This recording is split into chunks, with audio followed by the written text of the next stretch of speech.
Hi, I'm Sandi Nypaver. And I'm Canaday. And today we're going to talk about basic running form to help improve your efficiency and hopefully prevent some injuries.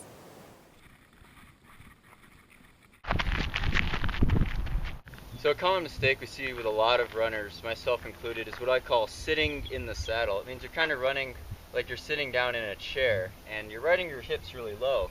And this is a problem for several reasons, because it means you're not working with your body as efficiently as you can be. You're kind of probably overstriding a little, kind of a heel strike far out in front of your body, and that's kind of creating this braking force pushing you back, whereas you want to go forward. So it's overloading the hamstring muscles, maybe your quadriceps. And the solution to that really is to try to run tall, to lean forward, to run with a slight forward lean, but have that lean start at your ankles rather than your hips. So instead of leaning forward from your chest, you're leaning forward from your ankle. So we're going to start talking about stride. And I always thought I had a good stride. I thought I was running well. I was always running on the balls of my feet and forefoot striking, which is how they say you're supposed to. So I didn't realize I could still be running inefficiently if I was running on the balls of my feet. So what I was doing, I was overstriding still. So I was landing on my forefoot, but I was still landing it just barely in front of me, but it's still causing some tension because I was doing that. So you got to make sure when you're landing, even if you're still running on your forefoot, that you need to land with your foot directly beneath you. There's a couple of drills to help you do that. So one of the drills I do, sometimes just in the middle of my run if I feel like I'm still overstriding, is just I do a couple butt kicks.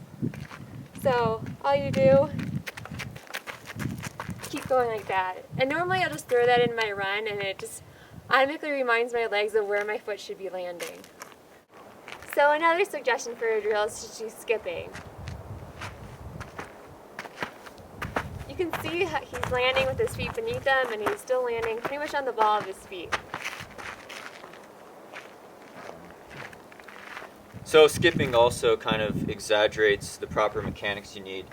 With a high knee lift and kind of driving your foot down into the ground, the way you want to do it to develop more power in your stride and to make sure you're running tall and getting that explosive lift using your calf muscles and leaning forward at the proper angle. So another thing to think about when you're running is your arm swing.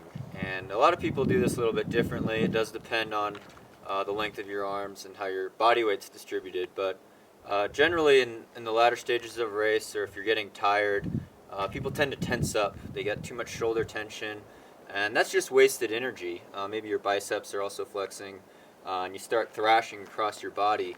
And really you just want to keep your arms nice and relaxed, kind of naturally swinging at your side, and swinging in tune with your legs too.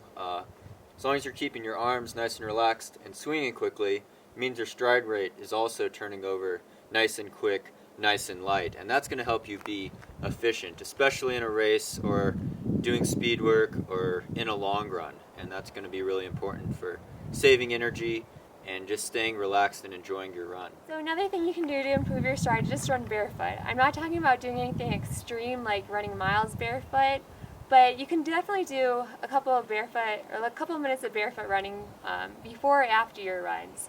Running barefoot is going to help you run better and more efficiently, more easily. You don't have to think about it as much.